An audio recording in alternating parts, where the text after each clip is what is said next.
Well, we're once again dealing with some terrible air quality in the city of Montreal. Over 100 wildfires are burning across Quebec right now. In fact, the province's Forest Fire Prevention Agency says this is the worst year ever on that front. And as we deal with smoke-filled air here, firefighters from around the world are on the front lines continuing to battle the flames. Let's get more now from Melanie Morin from Quebec Society for the Prevention of Protecting Forests from Fires. Melanie, welcome to the show.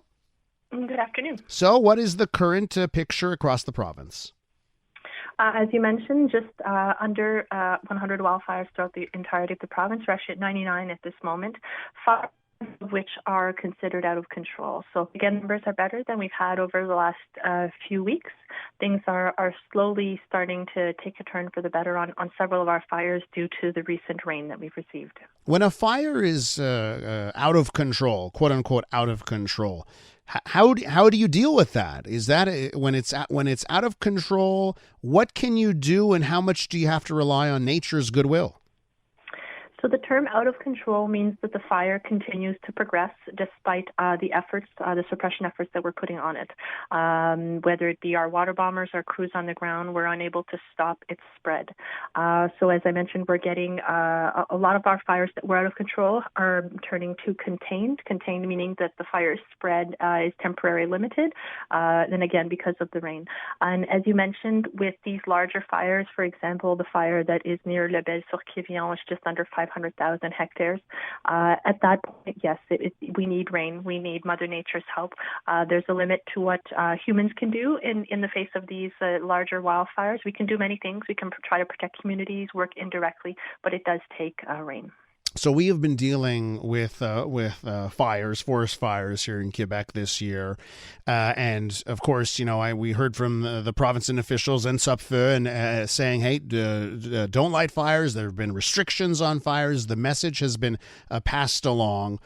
We are still seeing more and more fires. I know humans are responsible for a large part of forest fires. So what is happening there? Why are we seeing this continuing? Is it because of lightning strikes more now?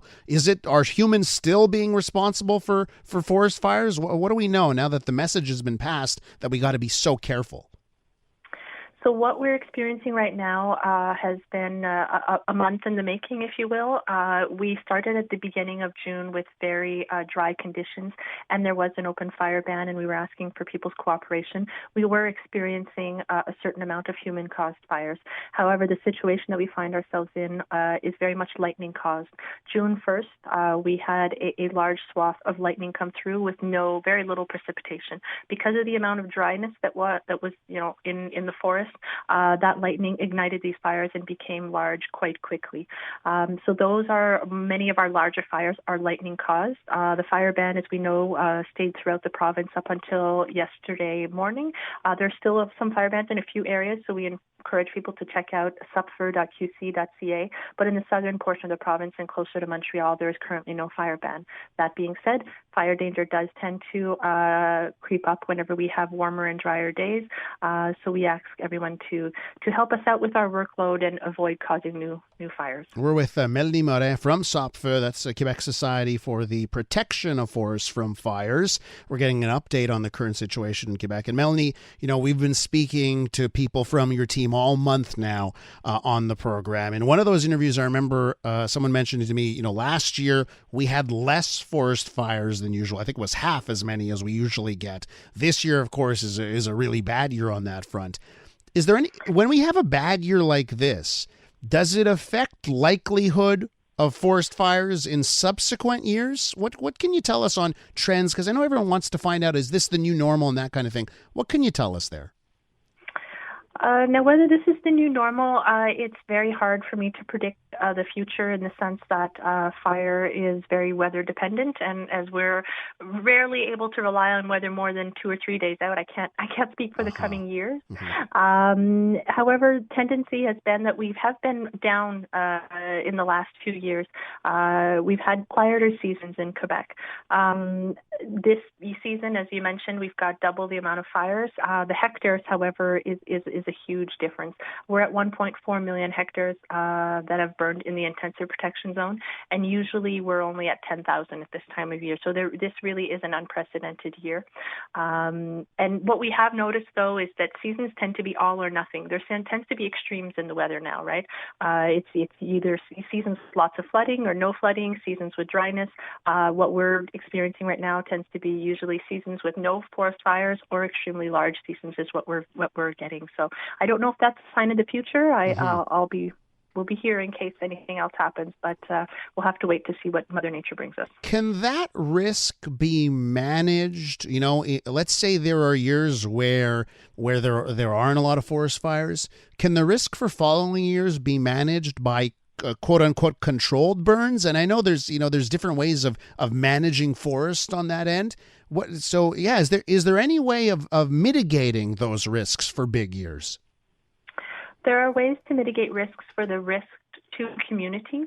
There are mitigation factors, different fire smarting programs, different programs that can be put in place to protect your home, protect your community. There are programs that foresters can put in place to, again, manage the fuels. However, I am definitely not an expert on that, and I couldn't speak to how Quebec manages the fuel load within the province. Let's talk about the help we've been getting. What kind of resources are at play being used here to manage these fires? So we have been working at approximately 1,500 wildland firefighters throughout the province for the past month. That number has fluctuated a bit over past days because we've seen crews rotate in and out from other countries even. We heard earlier in the week the Portuguese had left, the Spanish as well. We had 100 French that left, but then 100 French came back in the next day. And that's something that's very normal whenever you're getting international help. Even within Canada, when we in Quebec went out to Alberta earlier in the month, we were there for 14 days. So work on the fire line is usually 14 days, and then you head back to your home agency to rest. And that's what we're experiencing right now. The crews that got here 2.5 weeks ago are now heading home, and we're getting more help. We had more Americans come in last night to Val d'Or. We also have 150 South Koreans that will be arriving in province on Sunday. So again, help continues to pour in. What's your message? It's the last day of June. We're going into a long weekend here, Canada Day tomorrow, and it's the summertime. What's your message? What's SUPF's message to Quebecers right now? Again, verify, use our mobile app that's free. Go on our website, find out what the fire danger is, find out what you're allowed to do in your area, find out any municipal as well, fire bans or regulations, and then be mindful of any fireworks or campfires that you use. Please do so safely. Make sure you extinguish all campfires and use fireworks in a safe manner. Melanie, thank you so much for coming on the program today. Let me tell you something. SUPF, your organization, has always been there when we've asked for interviews and information. It is really, really incredible just how good your team is there at doing interviews and passing along information. And we really do appreciate it. Thank you so much. That is Melanie Morin from SUPF. That's the Society for the Protection of Forests from Fires. Now, when we return on the Elias Macko Show, City of Montreal has launched a hotline to tackle gun violence. There have been concerns from people within the police force, from city officials, worried about what would happen this summer on the gun violence front. It was a concern last year. So there are some initiatives here taking a look at that. We will take a look at one of those initiatives coming up next.